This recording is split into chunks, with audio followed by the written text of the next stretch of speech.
Hello, heathens and heretics. Today I will be looking at a conversation that took place 8 years ago, and people are still quoting it today as if the soundbites spoken are somehow profound, noteworthy, or even intelligent. Spoiler, they are none of those. On February 1st of 2017, Ricky Gervais appeared on The Late Show with Stephen Colbert. During their conversation, the topic of religion versus science was addressed. This is common with Mr. Ricky because he does fancy himself a scholar.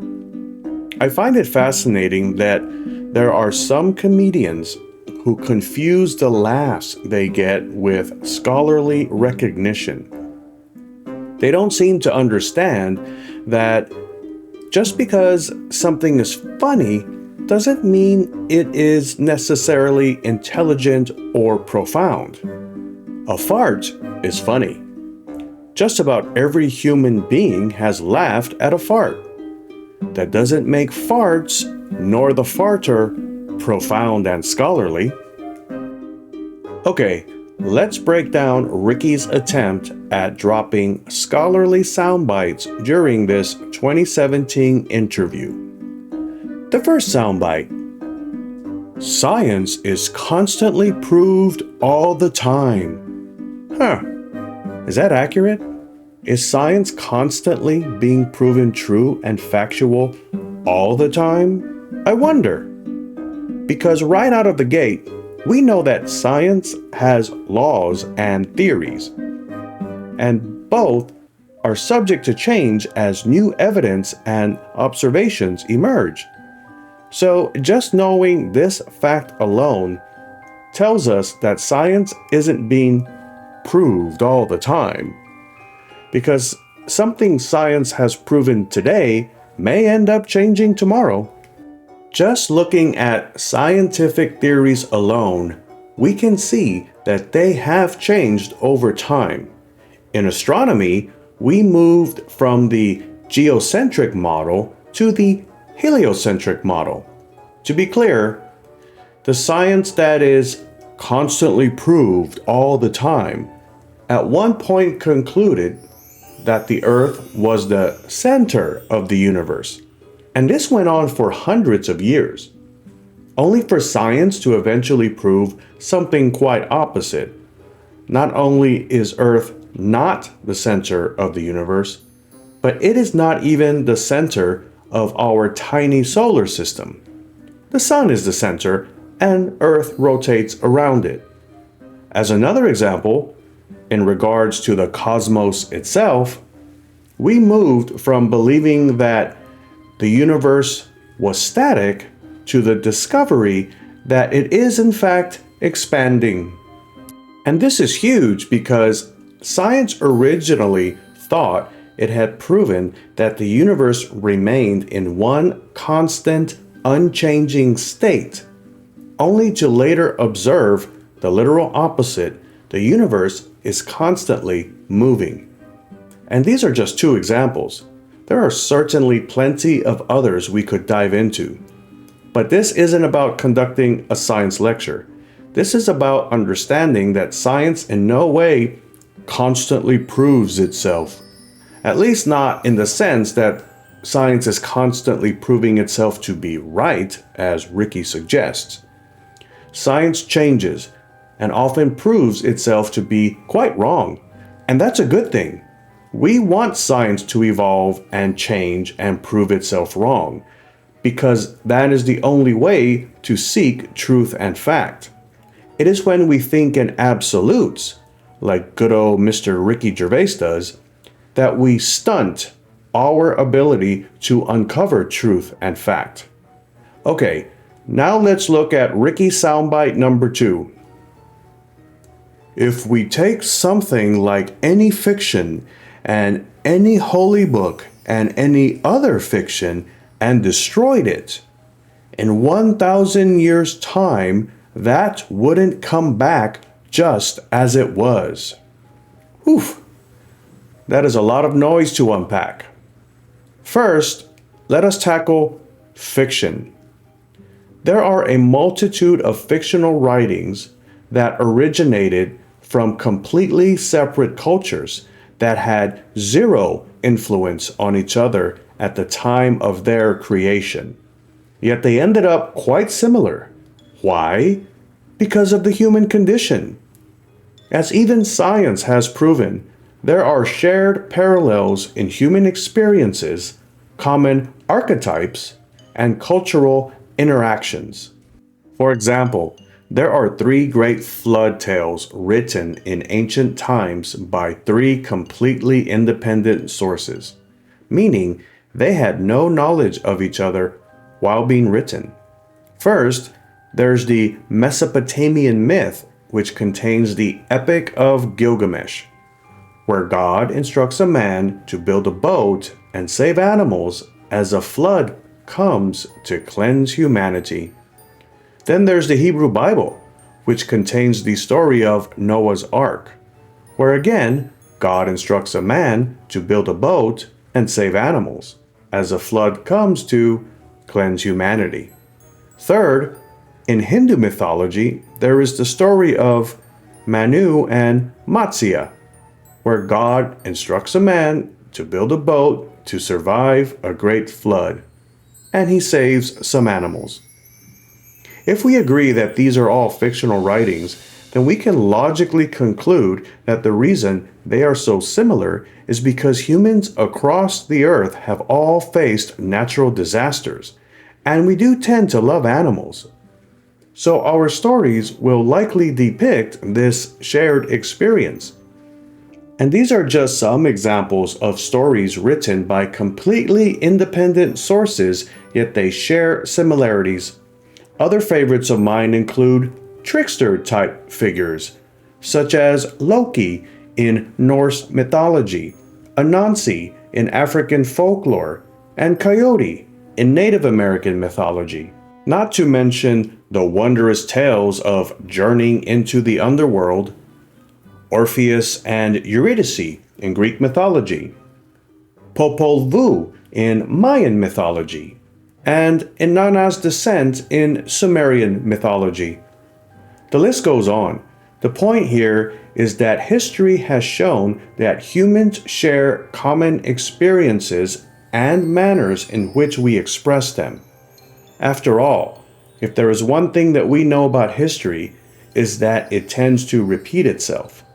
So if we do in fact destroy all fiction, there is zero evidence that would conclude that the return of said fiction would be all different.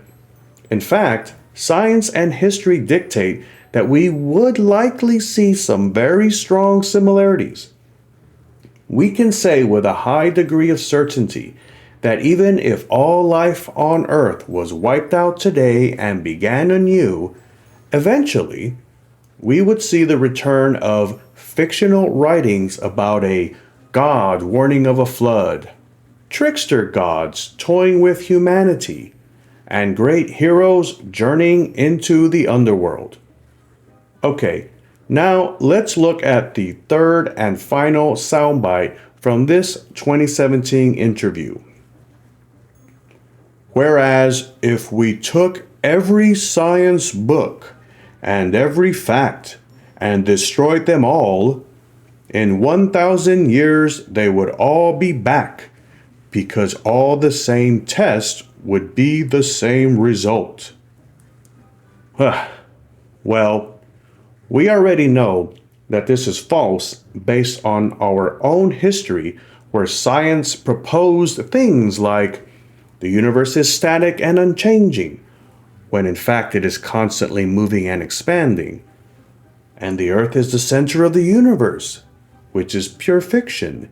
The Earth revolves around the Sun, and the Sun is the center of our solar system.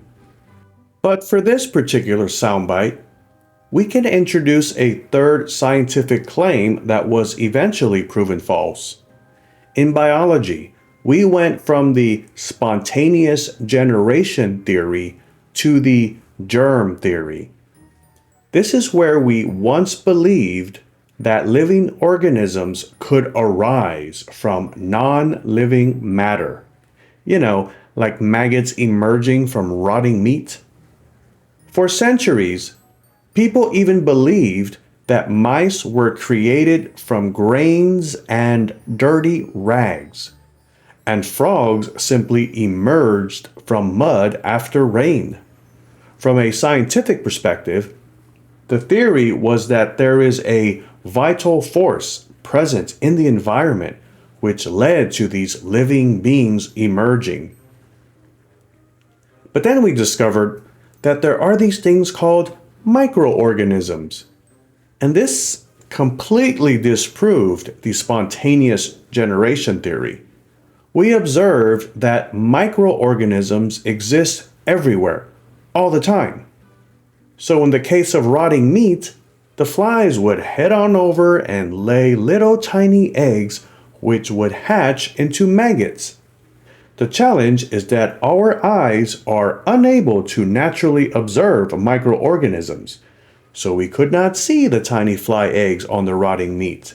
There is a common theme in all of the scientific misconceptions, and that is observation. Since we did not have the means to properly observe the universe, we thought it was static. For this same reason, we thought that Earth was the center of the universe itself. And it's also the reason we thought maggots simply emerged from meat, because we couldn't observe the super tiny fly eggs. The better we are at observing things, the better we are at discovering facts. And our ability to get better at observing things is highly dependent upon evolution. The evolution of our mind, the evolution of our eyes, and the evolution of our technology. The most important takeaway is that our eyes currently can only perceive a tiny fraction of the known universe. This drastically limits our ability to run tests, observe their results, and reveal facts. Now, Ricky's soundbite proposes a time frame of 1,000 years. Well, our ability to observe things now versus 1,000 years ago is rather profound. I mean, we no longer believe that the Earth is flat and riding on the back of a turtle. Imagine what another 1,000 years in the future will provide our knowledge base. To suggest that in 1,000 years all fiction will be different defies our current record of independently written historical text. To suggest that in 1,000 years all science will have the same results defies our current record of disproven scientific theories. In closing, if we allow history and science to speak on this matter, then we can rephrase Ricky's soundbites as such. Science is constantly disproving itself throughout time. If we destroy all fiction in the world, in 1,000 years they would come back impressively similar. If we destroy all science in the world, in 1,000 years science would be profoundly different due to our evolved observational capabilities. This is the only rational and factual position to take on this subject. To suggest the polar opposite is a futile attempt to exhibit blind faith in science. In fact, if we take an objective look at the original statements by Ricky Gervais, it becomes reasonably clear that Ricky has turned science into a god.